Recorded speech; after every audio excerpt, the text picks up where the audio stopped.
Welcome to the magical world of mythology. Two of the most prominent mythologies we have are the Greek and Roman mythology. Now, let's talk about the origin of the Greek mythology. Historically, no single source reveals the origin of myths. Greek and Roman mythologies existed for longer than we can imagine and are so diverse.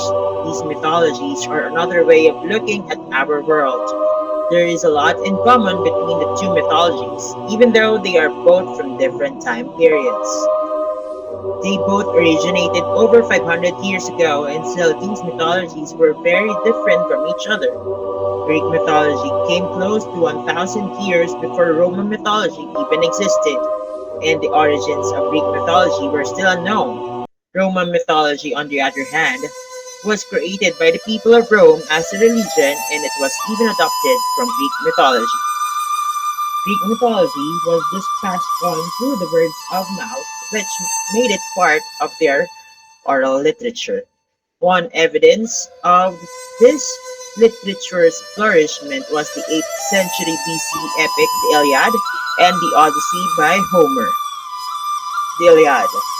The Iliad is an epic poem by the ancient Greek poet Homer, which recounts some of the significant events of the final weeks of the Trojan War and the Greek siege of the city of Troy, which was also known as Ilion, Ilios, or Ilion in ancient times, written in the mid-8th century BC. The Iliad is usually considered to be the earliest work in the whole Western literary tradition and one of the best-known and loved stories of all time.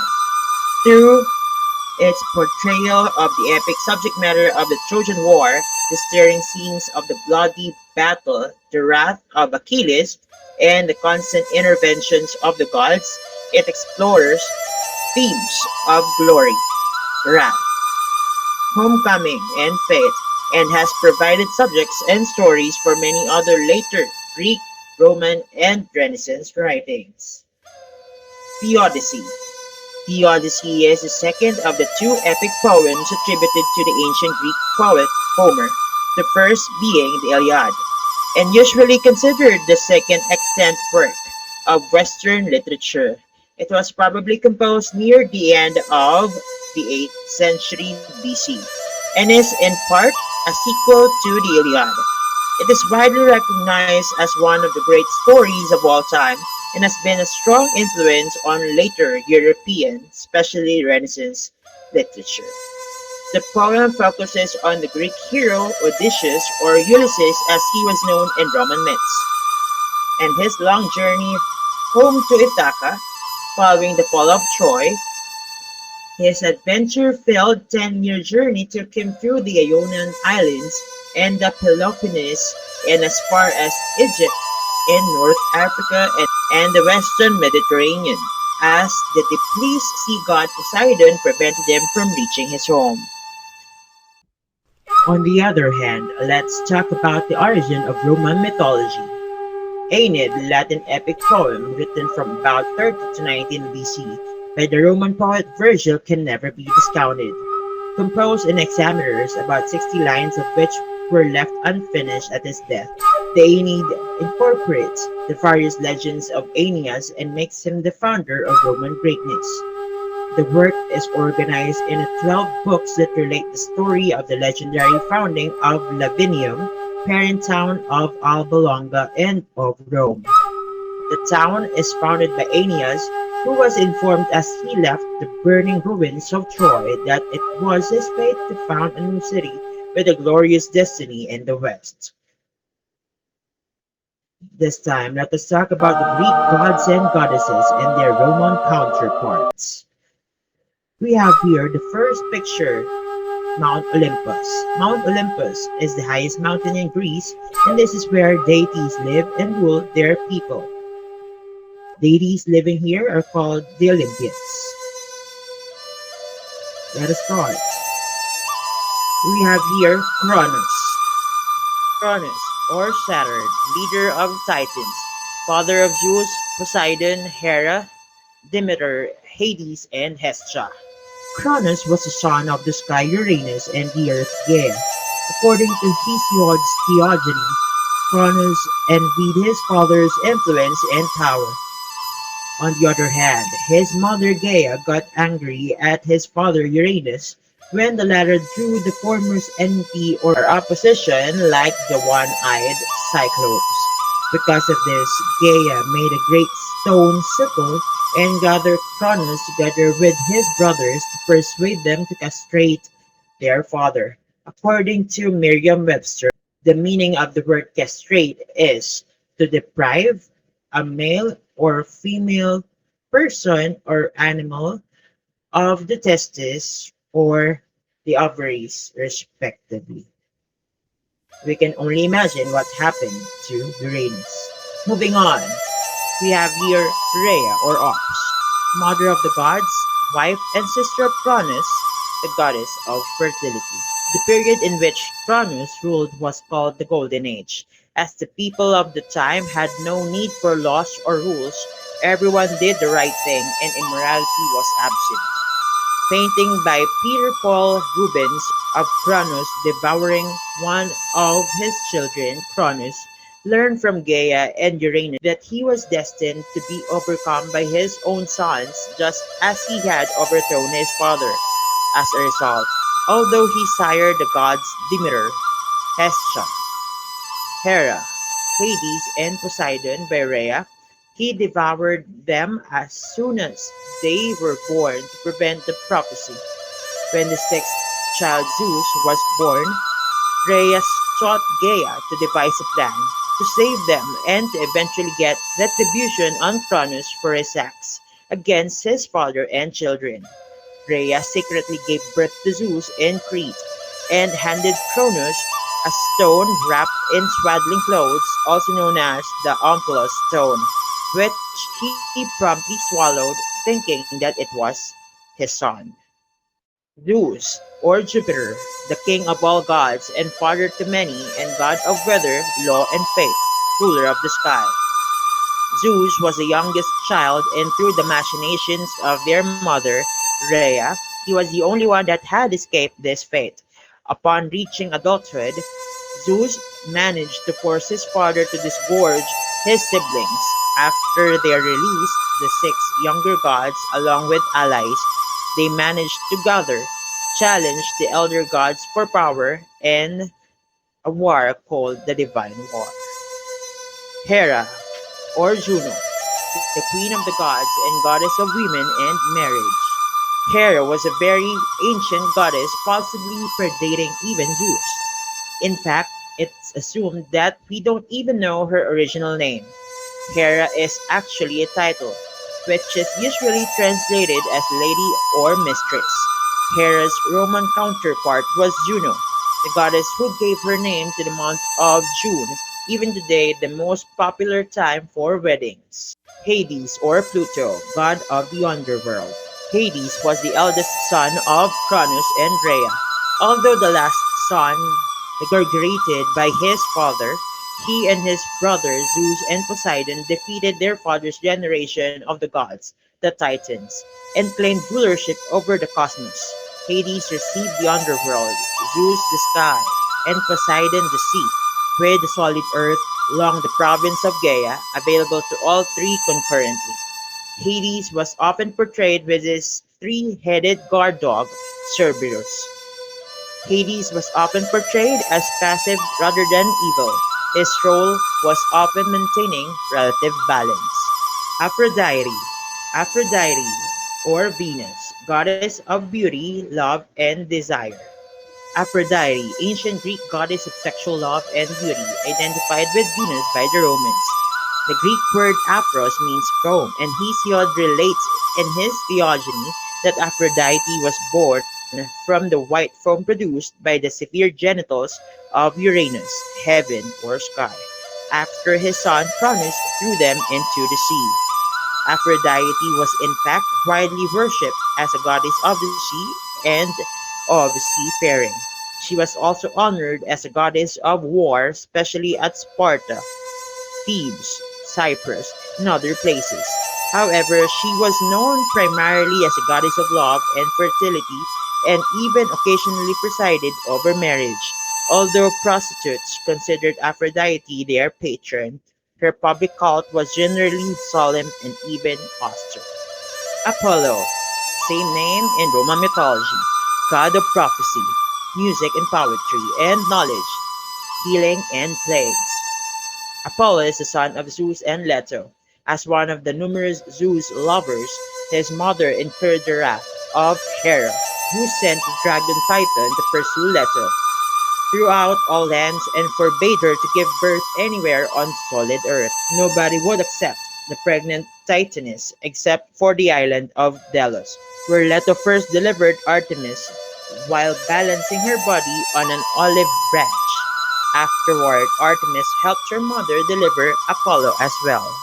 Ares, Ares or Mars, god of war. In the tale sung by the bard in the hall of Alcinous, the sun god Helios once spied Ares and Aphrodite having sex secretly in the hall of Hephaestus, her husband. He reported the incident to Hephaestus, contriving to catch the illicit couple in the act. Hephaestus fashioned a finely knitted and nearly invisible net with which to snare them.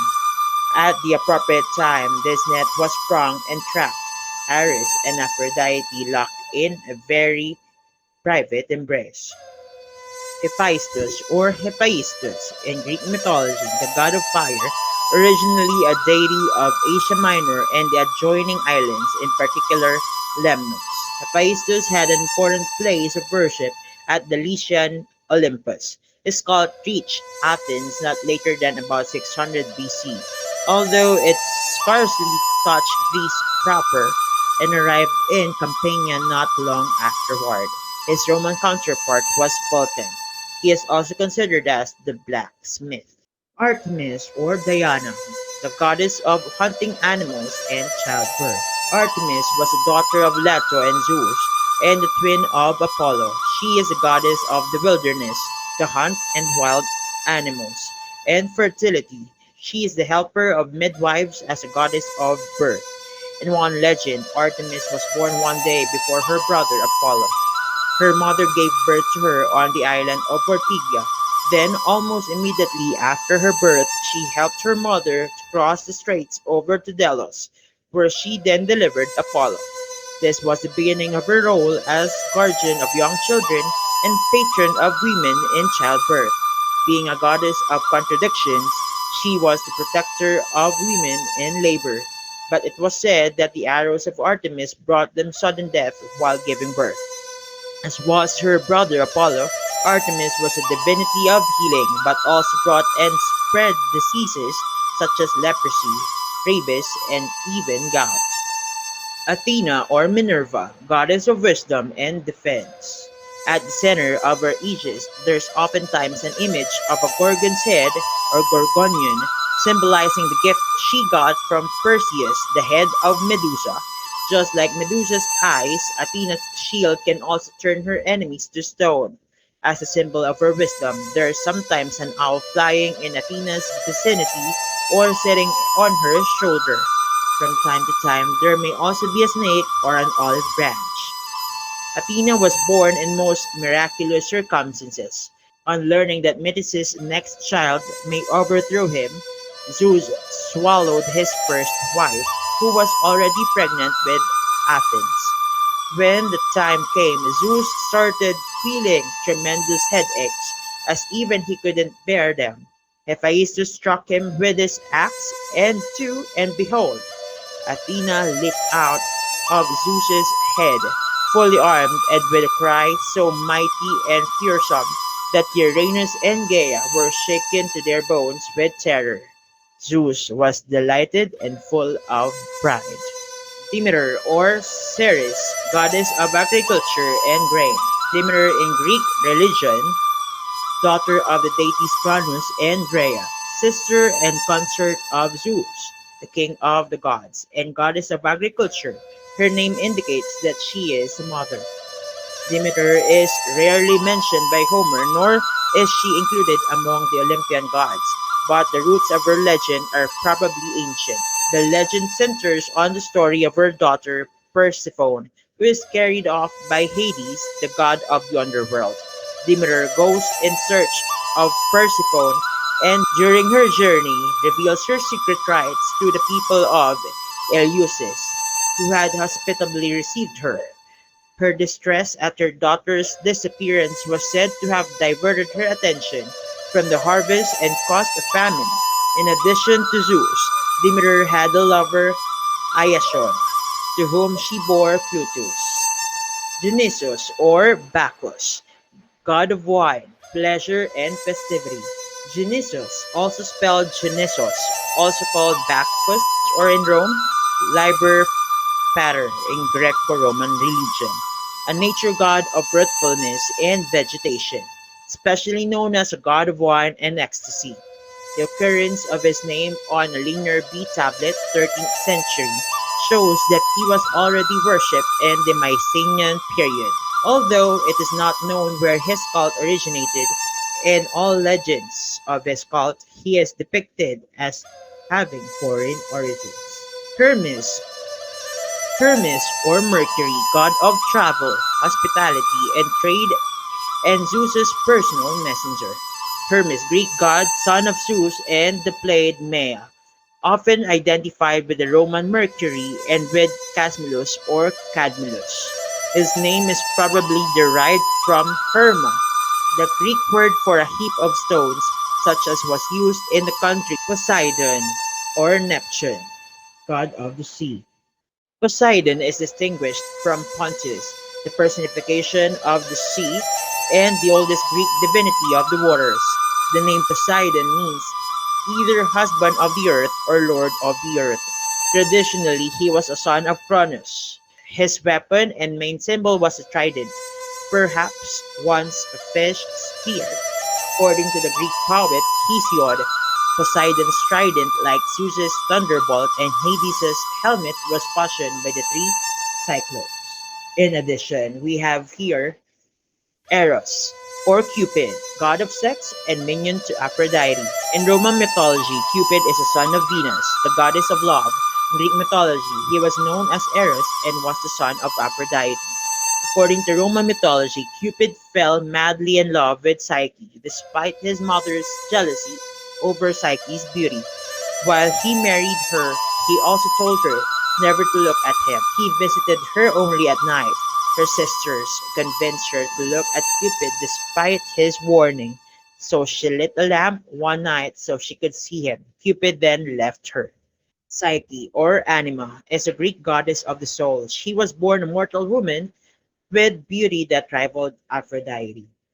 That has been some of the Greek gods and goddesses and their Roman counterparts. In these trying times, if you were given a chance to be one of them, who would you be and why? And how would you make this world a better place to live in? A point to ponder on. Don't forget to leave your answer on the comment box below. See you again on my next vlog. This has been Simon Says PH. Bye bye.